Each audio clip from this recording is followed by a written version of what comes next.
কাদামাটি থেকে তুলছেন আলু, হঠাৎ পানিতে তলিয়ে গেছে শত শত জমি। দিশেহারা হয়ে পড়েছে কৃষক। কষ্টে ফলানো ফসল নষ্ট হয়ে গেল চোখের সামনে, কিছুই করতে পারলেন না তারা। তিস্তা সেচ প্রকল্পের প্রধান খালের পাড় ভেঙে পানিতে তলিয়ে গেছে শত শত একর ফসলি জমি। ক্ষতিগ্রস্ত জমিগুলোতে বর্তমানে 3 থেকে 4 ফুট পানি জমে রয়েছে। কালনে পানি ছাড়ছে, আজকে 10-12 দিন হইলো। আস্তে আস্তে ছাড়ছে, আজকে ফুল লোড দিয়ে পানি ছাড়া হয়েছে। ছাড়ি দেওয়াতে কৃষির গর্ত ছিল, ভাঙে গেছে। এতে কৃষকদের উঠতি ফসল নষ্ট হওয়ার পাশাপাশি আসন্ন বড় মৌসুম নিয়েও দেখা দিয়েছে চরম অনিশ্চয়তা। প্রায় 200 হেক্টর জমি, তামাক, ভুট্টা, আলু, গম আরো অনেক ফসল ছিল, সব ডুবে গেছে। আমাদের এই ক্যাডার ভাঙিয়ে আমাদের প্রচুর ক্ষতি হয়ে গেছে। আমার 10 বিঘা আলু 55 দিন 60 দিন আমাদের বয়স চলতেছে।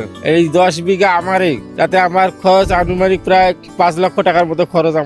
এখন আমার তো সব শেষ হয়ে গেল। নীলফামারী সদরের ইটাখোলা ইউনিয়নের কামারপাড়া এলাকায় পানি উন্নয়ন বোর্ডের তিস্তা সেচ প্রকল্পের দিনাজপুর প্রধান খালের প্রায় 200 মিটার অংশ ধসে পড়েছে। এর ফলে খাল থেকে বেরিয়ে আসা পানিতে সিংদই, কামারপাড়া সহ আশপাশের কয়েকটি গ্রামের বিস্তীর্ণ কৃষি জমি প্লাবিত হয়। পানি উন্নয়ন বোর্ডের সেচ খালটা আছে, এইখানে তারা প্রতি বছর আর কি ইয়া করে। তো এবার এটা কাজ করছে, কাজ করার সময় এরা কিন্তু মাটি দেয়, কিন্তু এবার ঠিকাদারি প্রতিষ্ঠান কে নিচে জানি না, উনি বালু দিছে আর কি। বালু দেওয়ার কারণে এটা ঠিক করার পরে পানি ছাড়ছে পানি উন্নয়ন বোর্ড। পানি ছাড়ার পর এইটা একটা গর্তের মধ্য দিয়ে আর কি পুরোটা ভেঙে যায়। ভেঙে যাওয়ার পরে প্রায় 8 থেকে 900 বিঘা জমি, এগুলো সবগুলো ডুবে গেছে। স্থানীয়রা জানান, পানি নামতে 1 থেকে 2 সপ্তাহ সময় লাগতে পারে।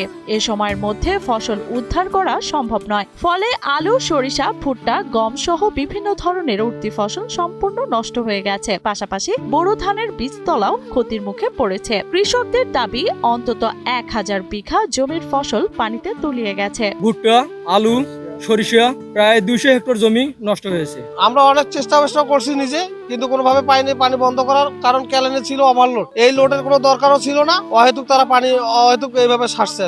তারপরে আমাদের এইখানকার হাজার হাজার বিঘা জমি আলু ধ্বংস এবং সরিষা এবং ছিল তামাক, সবগুলো ধ্বংস হয়ে গেছে। এদের উপর দিয়ে পানি এখন যাচ্ছে। এদিকে ক্ষতিগ্রস্ত কৃষকদের অভিযোগ, ক্যানেল সংস্কারের সময় পানি উন্নয়ন বোর্ডের ঠিকাদারি প্রতিষ্ঠান নির্ধারিত মান বজায় না রেখে মাটির পরিবর্তে বালু ব্যবহার করায় খালের পাড় দুর্বল হয়ে পড়ে। সিলভার টিপ কন্ট্যাক্টে তৈরি নিরাপদ ও নান্দনিক ক্লিক সুইচ নির্ভরতা জীবন জুড়ে। পানির চাপ সামলাতে না পেরে এক পর্যায়ে পাহাড় ধসে পড়ে এই দুর্ঘটনা ঘটে। আমরা সবাই ক্ষতিগ্রস্ত হয়েছি, প্রায় 10-15 হাজার কৃষক আমরা ক্ষতিগ্রস্ত। এখন এই যে ভাঙিয়ে গেছে, আর ক্ষতিপূরণ আমরা দাবি করতেছি। আমরা এখানকার জেলা প্রশাসক যিনি আছে, উনি অনেক ভালো লোক, ওনার কাছে আমরা দাবি করতেছি। উনি আমাদের আইসা উনি কোনো আশ্বাস দিলে তারপর আমরা এই যে পানি আনবোর্ডের গাড়ি এখানে আটকা আছে, গাড়ি ছাড়বো। আমরা জোরালো ভাবে দাঁড়িয়েছি, আমরা এই ক্ষতিপূরণটা চাই। 3 বিঘা মাটি গেছে আমার। এই 3 বিঘা মাটি, তার ভিতরে মেন জমিটা এটা যে গর্ত হয়েছে, এই গর্তটা মিলে খুব কঠিন ব্যাপার হয়ে গেছে।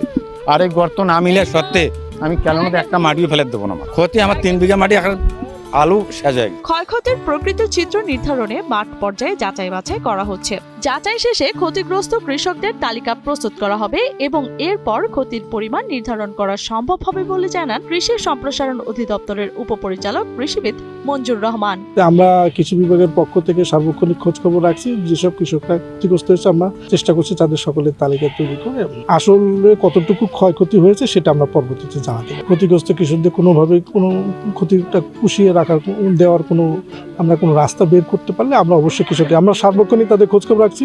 অন্যদিকে প্রতি মৌসুমের মতো এই মৌসুমেও বছরের শুরুতে খালে পানি ছাড়াও হয়েছিল। তবে পানির পরিমাণ কিছুটা বেশি থাকায় কিভাবে পাড় ভেঙেছে তা তদন্ত করে দেখা হবে। খাল সচল রাখতে ইতোমধ্যে 1500 জিও ব্যাগ বরাদ্দ দেওয়া হয়েছে বলে জানান উপবিভাগীয় প্রকৌশলী রেজা আহমেদ। আমরা এখানে ইমিডিয়েটলি যাতে এখানে এই ব্রিজটা বন্ধ করতে পারি, এই জন্য অলরেডি অনতিবিলম্বে অলরেডি জিও ব্যাগ আনতেছি। আমরা জিও ব্যাগ দিয়ে বালু ভরাট করে জিও ব্যাগ দিয়ে আমরা এই ব্রিজটা বন্ধ করে দিব। তবে ক্ষতিগ্রস্ত কৃষকদের দাবি, শুধু ক্ষয়ক্ষতির হিসাব করলেই চলবে না। দুর্ঘটনার জন্য দায়ী ঠিকাদারি প্রতিষ্ঠানের বিরুদ্ধে দ্রুত ব্যবস্থা নিতে হবে। পাশাপাশি নষ্ট হয়ে যাওয়া ফসলের ন্যায্য ক্ষতিপূরণ নিশ্চিত করার দাবিও জানান তারা।